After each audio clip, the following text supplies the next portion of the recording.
Chapter 26. Dr. Seward's Diary. October 29th. This is written in the train from Varna to Galatz. Last night we all assembled a little before the time of sunset. Each of us had done his work as well as he could, so far as thought and endeavor and opportunity go. We are prepared for the whole of our journey and for our work when we get to Galatz. When the usual time came round, Mrs. Harker prepared herself for her hypnotic effort, and after a longer and more serious effort on the part of Van Helsing than has been usually necessary, she sank into the trance. Usually she speaks on a hint, but this time the professor had to ask her questions, and to ask them pretty resolutely before we could learn anything. At last her answer came. "I can see nothing. We are still. There are no waves lapping, but only a steady swirl of water softly running against the hawser. I can hear men's voices calling, near and far, and the roll and creak of oars in the rowlocks. A gun is fired somewhere. The echo of it seems far away. There is tramping of feet overhead, and ropes and chains are dragged along. What is this? There is a gleam of light. I can feel the air blowing upon me." Here she stopped. She had risen, as if impulsively, from where she lay on the sofa, and raised both her hands, palms upwards, as if lifting a weight. Van Helsing and I looked at each other with understanding. Quincy raised his eyebrows slightly and looked at her intently, whilst Harker's hand instinctively closed round the hilt of his kukri. There was a long pause. We all knew that the time when she could speak was passing, but we felt that it was useless to say anything. Suddenly she sat up, and as she opened her eyes, said sweetly, "Would none of you like a cup of tea? You must all be so tired." We could only make her happy, and so acquiesced. She bustled off to get tea. When she had gone, Van Helsing said, "You see, my friends, he is close to land. He has left his earth chest, but he has yet to get on shore. In the night he may lie hidden somewhere, but if he be not carried on shore, or if the ship do not touch it, he cannot achieve the land. In such case he can, if it be in the night, change his form and jump or fly on shore. Then unless he be carried he cannot escape. And if he be carried, then the customs men may discover what the box contain. Thus, in fine, if he escape not on shore tonight or before dawn, there will be the whole day lost to him. We may then arrive in time, for if he escape not at night, we shall come on him in daytime, boxed up and at our mercy, for he dare not be his true self, awake and visible, lest he be discovered." There was no more to be said, so we waited in patience until the dawn, at which time we might learn more from Mrs. Harker. Early this morning we listened with breathless anxiety for her response in her trance. The hypnotic stage was even longer in coming than before, and when it came, the time remaining until full sunrise was so short that we began to despair. Van Helsing seemed to throw his whole soul into the effort. At last, in obedience to his will, she made reply. "All is dark. I hear lapping water, level with me, and some creaking as of wood on wood." She paused, and the red sun shot up. "We must wait till tonight. And so it is that we are traveling towards Galatz in an agony of expectation. We are due to arrive between 2 and 3 in the morning. But already at Bucharest we are 3 hours late, so we cannot possibly get in till well after sunup. Thus we shall have 2 more hypnotic messages from Mrs. Harker. Either or both may possibly throw more light on what is happening. Later. Sunset has come and gone. Fortunately, it came at a time when there was no distraction, for had it occurred whilst we were at a station, we might not have secured the necessary calm and isolation. Mrs. Harker yielded to the hypnotic influence even less readily than this morning. I am in fear that her power of reading the Count's sensations may die away just when we want it most. It seems to me that her imagination is beginning to work. Whilst she has been in the trance hitherto, she has confined herself to the simplest of facts. If this goes on, it may ultimately mislead us. If I thought that the Count's power over her would die away equally with her power of knowledge, it would be a happy thought. But I am afraid that it may not be so. When she did speak, her words were enigmatical. Something is going out. I can feel it pass me like a cold wind. I can hear, far off, confused sounds, as of men talking in strange tongues, fierce falling water, and the howling of wolves. She stopped, and a shudder ran through her, increasing in intensity for a few seconds, till at the end she shook as though in a palsy. She said no more. even in answer to the professor's imperative questioning. When she woke from the trance, she was cold and exhausted and languid, but her mind was all alert. She could not remember anything but asked what she had said. When she was told, she pondered over it deeply for a long time, and in silence. October 30th, 7 a.m. We are near Galatz now, and I may not have time to write later. Sunrise this morning was anxiously looked for by us all. Knowing of the increasing difficulty of procuring the hypnotic trance, Van Helsing began his passes earlier than usual. They produced no effect, however, until the regular time, when she yielded with a still greater difficulty, only a minute before the sun rose. The professor lost no time in his questioning. Her answer came with equal quickness. All is dark. I hear water swirling by, level with my ears, and the creaking of wood on wood. Cattle low far off. There is another sound, a queer one like... She stopped and grew white, and whiter still. Go on, go on. Speak, I command you, said Van Helsing in an agonized voice. At the same time there was despair in his eyes, for the risen sun was reddening even Mrs. Harker's pale face. She opened her eyes, and we all started, as she said, sweetly and seemingly with the utmost unconcern. Oh, Professor, why ask me to do what you know I can't? I don't remember anything. Then, seeing the look of amazement on our faces, she said, turning from one to the other with a troubled look, What have I said? What have I done? I know nothing, only that I was lying here half asleep and heard you say, Go on, speak, I command you. It seemed so funny to hear you order me about as if I were a bad child. Oh, Madam Mina, he said sadly, it is proof, if proof be needed, of how I love and honor you, when a word for your good, spoken more earnest than ever, can seem so strange because it is to order her whom I am proud to obey. The whistles are sounding. We are nearing Galatz. We are on fire with anxiety and eagerness. Mina Harker's Journal, October 30th. Mr. Morris took me to the hotel where our rooms had been ordered by telegraph, he being the one who could best be spared, since he does not speak any foreign language. The forces were distributed much as they had been at Varna, except that Lord Godalming went to the vice-consul, as his rank might serve as an immediate guarantee of some sort to the official, we being in extreme hurry. Jonathan and the two doctors went to the shipping agent to learn particulars of the arrival of the Tsarina Catherine. Later. Lord Godalming has returned. The consul is away and the vice-consul sick, so the routine work has been attended to by a clerk. He was very obliging and offered to do anything in his power. Jonathan Harker's Journal, October 30th.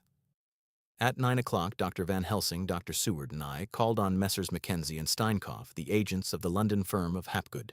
They had received a wire from London in answer to Lord Godalming's telegraphed request, asking them to show us any civility in their power.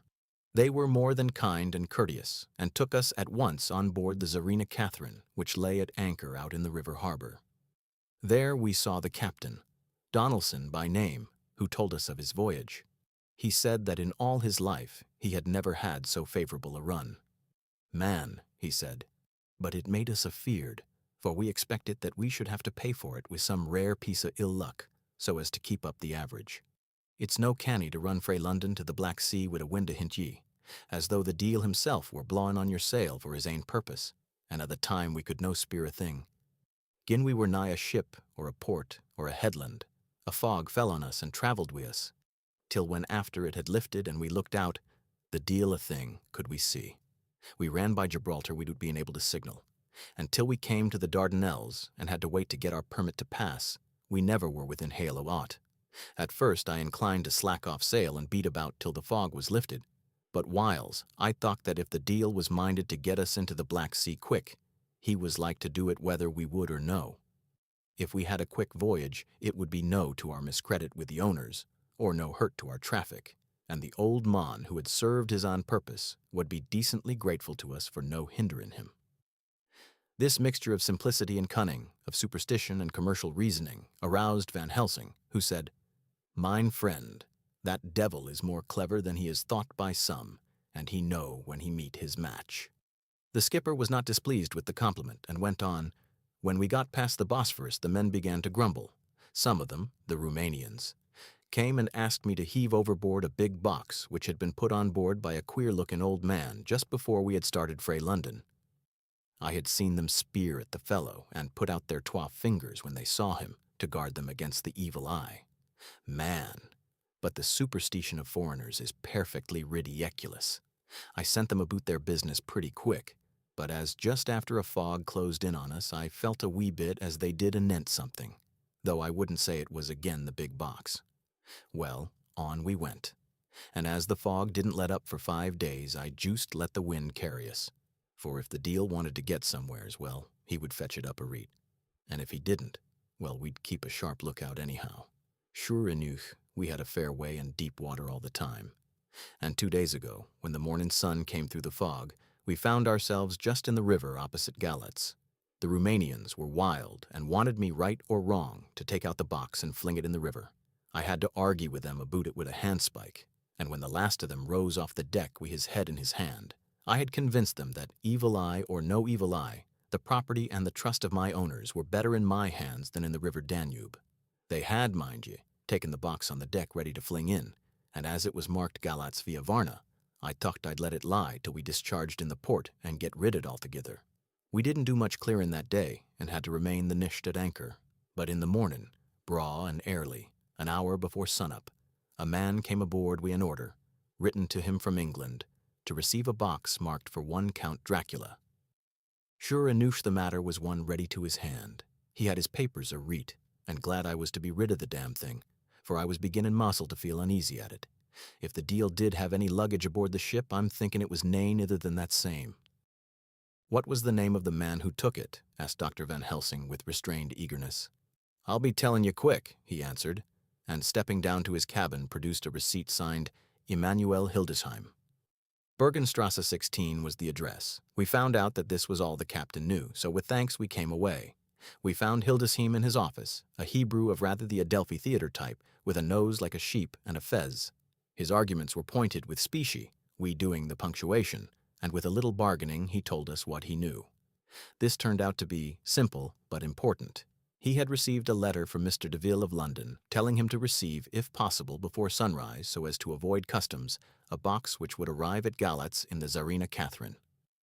This he was to give in charge to a certain Petrov Skinsky, who dealt with the Slovaks who traded down the river to the port. He had been paid for his work by an English banknote, which had been duly cashed for gold at the Danube International Bank. When Skinsky had come to him, he had taken him to the ship and handed over the box so as to save porterage. That was all he knew. We then sought for Skinsky, but were unable to find him. One of his neighbors, who did not seem to bear him any affection, said that he had gone away 2 days before. No one knew whither. This was corroborated by his landlord, who had received by messenger the key of the house together with the rent due in English money. This had been between 10 and 11 o'clock last night. We were at a standstill again. Whilst we were talking, one came running and breathlessly gasped out that the body of Skinsky had been found inside the wall of the churchyard of St. Peter, and that the throat had been torn open as if by some wild animal. Those we had been speaking with ran off to see the horror, the women crying out, "This is the work of a Slovak." We hurried away lest we should have been in some way drawn into the affair and so detained. As we came home, we could arrive at no definite conclusion. We were all convinced that the box was on its way, by water, to somewhere. But where that might be, we would have to discover. With heavy hearts, we came home to the hotel to Mina. When we met together, the first thing was to consult as to taking Mina again into our confidence. Things are getting desperate, and it is at least a chance, though a hazardous one. As a preliminary step, I was released from my promise to her. Mina Harker's journal, October 30th evening. They were so tired and worn out and dispirited that there was nothing to be done till they had some rest, so I asked them all to lie down for half an hour whilst I should enter everything up to the moment. I feel so grateful to the man who invented the traveler's typewriter, and to Mr. Morris for getting this one for me. I should have felt quite astray doing the work if I had to write with a pen. It is all done. Poor dear, dear Jonathan. What he must have suffered. What he must be suffering now. He lies on the sofa hardly seeming to breathe, and his whole body appears in collapse. His brows are knit. His face is drawn with pain. Poor fellow. Maybe he is thinking, and I can see his face all wrinkled up with the concentration of his thoughts. Oh, if I could only help at all. I shall do what I can. I have asked Dr. Van Helsing, and he has got me all the papers that I have not yet seen. Whilst they are resting, I shall go over all carefully, and perhaps I may arrive at some conclusion. I shall try to follow the professor's example and think without prejudice on the facts before me. I do believe that under God's providence I have made a discovery.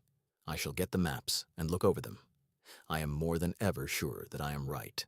My new conclusion is ready, so I shall get our party together and read it. They can judge it. It is well to be accurate, and every minute is precious. Mina Harker's memorandum, entered in her journal. Ground of inquiry. Count Dracula's problem is to get back to his own place.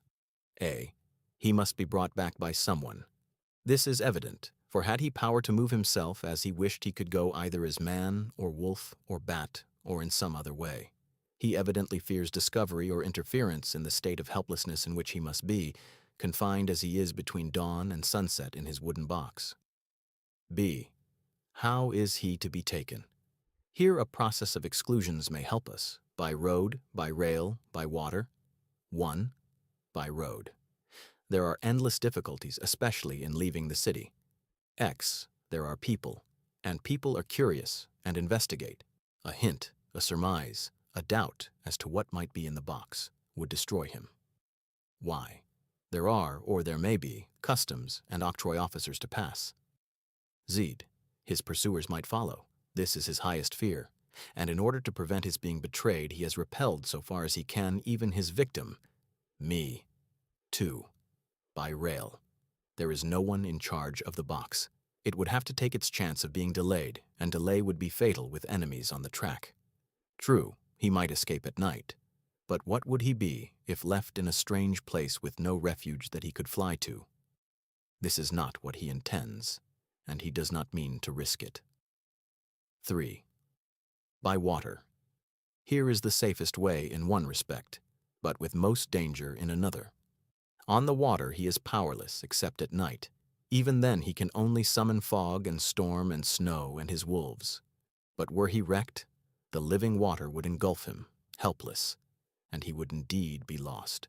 He could have the vessel drive to land, but if it were unfriendly land, wherein he was not free to move, his position would still be desperate. We know from the record that he was on the water, so what we have to do is to ascertain what water. The first thing is to realize exactly what he has done as yet. We may then get a light on what his task is to be. Firstly, we must differentiate between what he did in London as part of his general plan of action when he was pressed for moments and had to arrange as best he could. Secondly, we must see, as well as we can surmise it from the facts we know of, what he has done here. As to the first, he evidently intended to arrive at Galatz and sent invoice to Varna to deceive us lest we should ascertain his means of exit from England. His immediate and sole purpose then was to escape. The proof of this is the letter of instructions sent to Emanuel Hildesheim to clear and take away the box before sunrise. There is also the instruction to Petrov Skinsky. These we must only guess at, but there must have been some letter or message since Skinsky came to Hildesheim. That, so far, his plans were successful, we know. The Tsarina Catherine made a phenomenally quick journey, so much so that Captain Donelson's suspicions were aroused. But his superstition united with his canniness played the Count's game for him, and he ran with his favoring wind through fogs and all till he brought up blindfold at Galatz. That the Count's arrangements were well made has been proved. Hildesheim cleared the box, took it off, and gave it to Skinsky. Skinsky took it, and here we lose the trail. We only know that the box is somewhere on the water, moving along. The customs and the octroi, if there be any, have been avoided. Now we come to what the Count must have done after his arrival on land at Galatz. The box was given to Skinsky before sunrise. At sunrise, the Count could appear in his own form. Here we ask why Skinsky was chosen at all to aid in the work. In my husband's diary, Skinsky is mentioned as dealing with the Slovaks who trade down the river to the port, and the man's remark that the murder was the work of a Slovak showed the general feeling against his class. The Count wanted isolation. My surmise is this, that in London the Count decided to get back to his castle by water as the most safe and secret way. He was brought from the castle by Skani, and probably they delivered their cargo to Slovaks who took the boxes to Varna, for there they were shipped to London. Thus the Count had knowledge of the persons who could arrange this service. When the box was on land, before sunrise or after sunset, He came out from his box, met Skinsky, and instructed him what to do as to arranging the carriage of the box up some river. When this was done, and he knew that all was in train, he blotted out his traces, as he thought, by murdering his agent. I have examined the map and find that the river most suitable for the Slovaks to have ascended is either the Pruth or the Sereth. I read in the typescript that in my trance I heard cows low and water swirling level with my ears and the creaking of wood. The Count in his box, then, was on a river in an open boat, propelled probably either by oars or poles, for the banks are near, and it is working against stream. There would be no such if floating downstream. Of course, it may not be either the Sereth or the Pruth, but we may possibly investigate further. Now, of these two, the Pruth is the more easily navigated, but the Sereth is, at Fundu, joined by the Bistritza, which runs up round the Borgo Pass. The loop it makes is manifestly as close to Dracula's castle as can be got by water. Mina Harker's Journal. Continued. When I had done reading, Jonathan took me in his arms and kissed me. The others kept shaking me by both hands, and Dr. Van Helsing said, "Our dear Madam Mina is once more our teacher. Her eyes have been where we were blinded. Now we are on the track once again, and this time we may succeed. Our enemy is at his most helpless, and if we can come on him by day on the water, our task will be over. He has a start, but he is powerless to hasten, as he may not leave this box lest those who carry him may suspect. For them to suspect would be to prompt them to throw him in the stream where he perish. This he knows, and will not. Now, men, to our council of war, for here and now we must plan what each and all shall do." "I shall get a steam launch and follow him," said Lord Godalming. "And I horses to follow on the bank, lest by chance he land," said Mr. Morris. "Good," said the professor. "Both good. But neither must go alone. There must be force to overcome force if need be. The Slovak is strong and rough, and he carries rude arms." All the men smiled, for amongst them they carried a small arsenal. Said Mr. Morris, "I have brought some Winchesters. They are pretty handy in a crowd, and there may be wolves. The Count, if you remember, took some other precautions.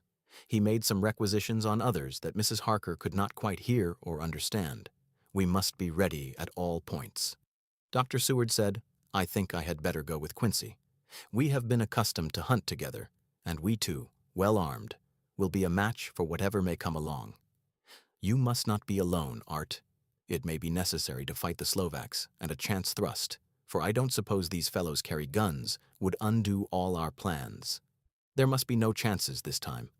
We shall not rest until the Count's head and body have been separated, and we are sure that he cannot reincarnate." He looked at Jonathan as he spoke, and Jonathan looked at me. I could see that the poor dear was torn about in his mind. Of course he wanted to be with me, but then the boat service would most likely be the one which would destroy the vampire. Why did I hesitate to write the word? He was silent a while, and during his silence Dr. Van Helsing spoke. "Friend Jonathan, this is to you for twice reasons. First, because you are young and brave and can fight, and all energies may be needed at the last. And again, that it is your right to destroy him, that which has wrought such woe to you and yours. Be not afraid for Madam Mina. She will be my care, if I may. I am old, my legs are not so quick to run as once, and I am not used to ride so long or to pursue as need be or to fight with lethal weapons. But I can be of other service, I can fight in other way, and I can die, if need be, as well as younger men. Now let me say that what I would is this. While you, my Lord Godalming and friend Jonathan, go in your so swift little steamboat up the river, and whilst John and Quincy guard the bank where perchance he might be landed, I will take Madam Mina right into the heart of the enemy's country. Whilst the old fox is tied in his box, floating on the running stream whence he cannot escape to land, where he dares not raise the lid of his coffin box lest his Slovak carriers should in fear leave him to perish, we shall go in the track where Jonathan went, from Bistritz over the Borgo, and find our way to the castle of Dracula. Here, Madam Mina's hypnotic power will surely help, and we shall find our way, all dark and unknown otherwise, after the first sunrise when we are near that fateful place. There is much to be done, and other places to be made sanctify, so that that nest of vipers be obliterated." Here Jonathan interrupted him hotly. "Do you mean to say, Professor Van Helsing, that you would bring Mina, in her sad case and tainted as she is with that devil's illness, right into the jaws of his death trap? Not for the world, not for heaven or hell." He became almost speechless for a minute, and then went on. "Do you know what the place is? Have you seen that awful den of hellish infamy, with the very moonlight alive with grisly shapes, and every speck of dust that whirls in the wind a devouring monster in embryo? Have you felt the vampire's lips upon your throat?" Here he turned to me, and as his eyes lit on my forehead, he threw up his arms with a cry. "Oh my God, what have we done to have this terror upon us?" And he sank down on the sofa in a collapse of misery. The professor's voice, as he spoke in clear, sweet tones which seemed to vibrate in the air, calmed us all. "Oh, my friend, it is because I would save Madam Mina from that awful place that I would go. God forbid that I should take her into that place. There is work, wild work, to be done before that place can be purified. Remember that we are in terrible straits. If the Count escape us this time, and he is strong and subtle and cunning, he may choose to sleep him for a century. And then in time, our dear one," he took my hand, "would come to him to keep him company, and would be as those others that you, Jonathan, saw. You have told us of their gloating lips. You heard their ribald laugh as they clutched the moving bag that the Count threw to them. You shudder, and well may it be. Forgive me that I make you so much pain, but it is necessary. My friend, is it not a dire need for that which I am giving, possibly my life? If it were that anyone went into that place to stay, it is I who would have to go to keep them company." "Do as you will," said Jonathan with a sob that shook him all over. "We are in the hands of God." Later. Oh, it did me good to see the way that these brave men worked. How can women help loving men when they are so earnest and so true and so brave? And too, it made me think of the wonderful power of money. What can it not do when basely used? I felt so thankful that Lord Godalming is rich, and both he and Mr. Morris, who also has plenty of money, are willing to spend it so freely. For if they did not, our little expedition could not start, either so promptly or so well equipped, as it will within another hour. It is not 3 hours since it was arranged what part each of us was to do. And now Lord Godalming and Jonathan have a lovely steam launch, with steam up ready to start at a moment's notice. Dr. Seward and Mr. Morris have half a dozen good horses, well appointed. We have all the maps and appliances of various kinds that can be had. Professor Van Helsing and I are to leave by the 11:40 train tonight for Veresti, where we are to get a carriage to drive to the Borgo Pass. We are bringing a good deal of ready money, as we are to buy a carriage and horses. We shall drive ourselves, for we have no one whom we can trust in the matter. The professor knows something of a great many languages, so we shall get on all right. We have all got arms, even for me a large-bore revolver. Jonathan would not be happy unless I was armed like the rest. Alas, I cannot carry one arm that the rest do. The scar on my forehead forbids that. Dear Dr. Van Helsing comforts me by telling me that I am fully armed, as there may be wolves. The weather is getting colder every hour, and there are snow flurries which come and go as warnings. Later. It took all my courage to say goodbye to my darling. We may never meet again. Courage, Mina. The professor is looking at you keenly. His look is a warning. There must be no tears now, unless it may be that God will let them fall in gladness. Jonathan Harker's Journal, October 30th night. I am writing this in the light from the furnace door of the steam launch. Lord Godalming is firing up. He is an experienced hand at the work, as he has had for years a launch of his own on the Thames, and another on the Norfolk Broads. Regarding our plans, we finally decided that Mina's guess was correct, and that if any waterway was chosen for the Count's escape back to his castle, the Sereth and then the Bistritza at its junction would be the one. We took it that somewhere about the 47th degree, north latitude, would be the place chosen for crossing the country between the river and the Carpathians. We have no fear in running at good speed up the river at night. There is plenty of water, and the banks are wide enough apart to make steaming, even in the dark, easy enough. Lord Godalming tells me to sleep for a while, as it is enough for the present for one to be on watch. But I cannot sleep. How can I, with the terrible danger hanging over my darling, and her going out into that awful place? My only comfort is that we are in the hands of God. Only for that faith it would be easier to die than to live, and so be quit of all the trouble. Mr. Morris and Dr. Seward were off on their long ride before we started. They are to keep up the right bank, far enough off to get on higher lands where they can see a good stretch of river and avoid the following of its curves. They have, for the first stages, 2 men to ride and lead their spare horses, 4 in all, so as not to excite curiosity. When they dismiss the men, which shall be shortly, they shall themselves look after the horses. It may be necessary for us to join forces. If so, they can mount our whole party. One of the saddles has a movable horn and can be easily adapted for Mina if required. It is a wild adventure we are on. Here, as we are rushing along through the darkness with the cold from the river seeming to rise up and strike us, with all the mysterious voices of the night around us, it all comes home. We seem to be drifting into unknown places and unknown ways, into a whole world of dark and dreadful things. Godalming is shutting the furnace door. October 31st. Still hurrying along. The day has come and Godalming is sleeping. I am on watch. The morning is bitterly cold. The furnace heat is grateful, though we have heavy fur coats. As yet, we have passed only a few open boats, but none of them had on board any box or package of anything like the size of the one we seek. The men were scared every time we turned our electric lamp on them, and fell on their knees and prayed. November 1st evening. No news all day. We have found nothing of the kind we seek. We have now passed into the Bistritza, and if we are wrong in our surmise, our chance is gone. We have overhauled every boat, big and little. Early this morning, one crew took us for a government boat and treated us accordingly. We saw in this a way of smoothing matters. So at Fundu, where the Bistritza runs into the Sereth, we got a Romanian flag which we now fly conspicuously. With every boat which we have overhauled since then, this trick has succeeded. We have had every deference shown to us, and not once any objection to whatever we chose to ask or do. Some of the Slovaks tell us that a big boat passed them, going at more than usual speed as she had a double crew on board. This was before they came to Fundu, so they could not tell us whether the boat turned into the Bistritza or continued on up the Sereth.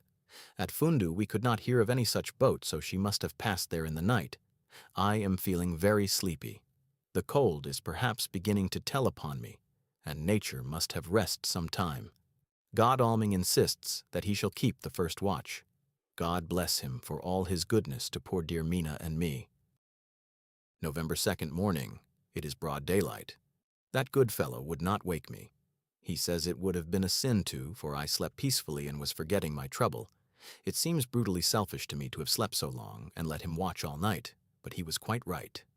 I am a new man this morning, and as I sit here and watch him sleeping, I can do all that is necessary both as to minding the engine, steering, and keeping watch. I can feel that my strength and energy are coming back to me. I wonder where Mina is now, and Van Helsing. They should have got to Veresti about noon on Wednesday. It would take them some time to get the carriage and horses, so if they had started and traveled hard, they would be about now at the Borgo Pass. God guide and help them. I am afraid to think what may happen. If we could only go faster. But we cannot.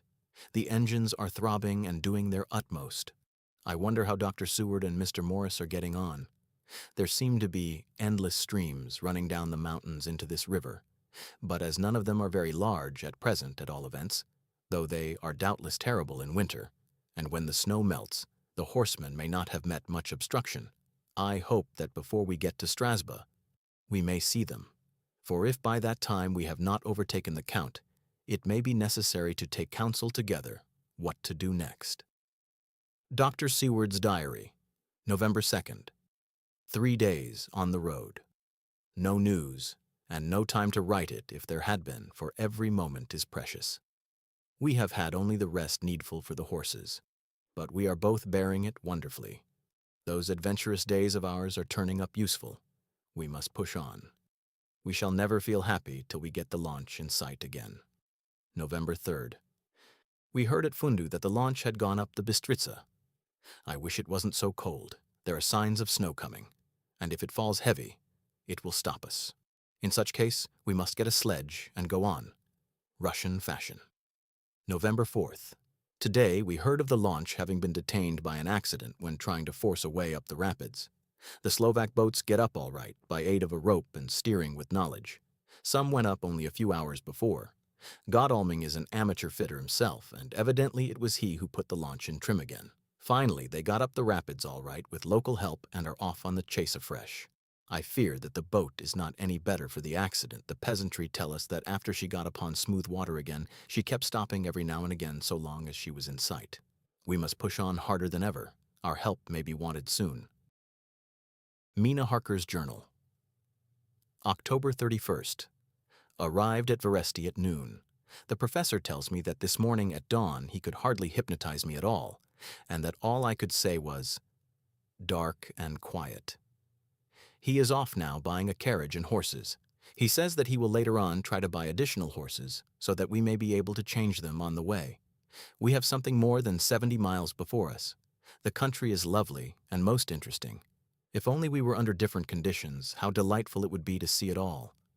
If Jonathan and I were driving through it alone, what a pleasure it would be. To stop and see people, and learn something of their life, and to fill our minds and memories with all the color and picturesqueness of the whole wild, beautiful country and the quaint people. But alas, later. Dr. Van Helsing has returned. He has got the carriage and horses. We are to have some dinner, and to start in an hour. The landlady is putting us up a huge basket of provisions. It seems enough for a company of soldiers. The professor encourages her and whispers to me that it may be a week before we can get any food again. He has been shopping, too, and has sent home such a wonderful lot of fur coats and wraps and all sorts of warm things. There will not be any chance of our being cold. We shall soon be off. I am afraid to think what may happen to us. We are truly in the hands of God. He alone knows what may be.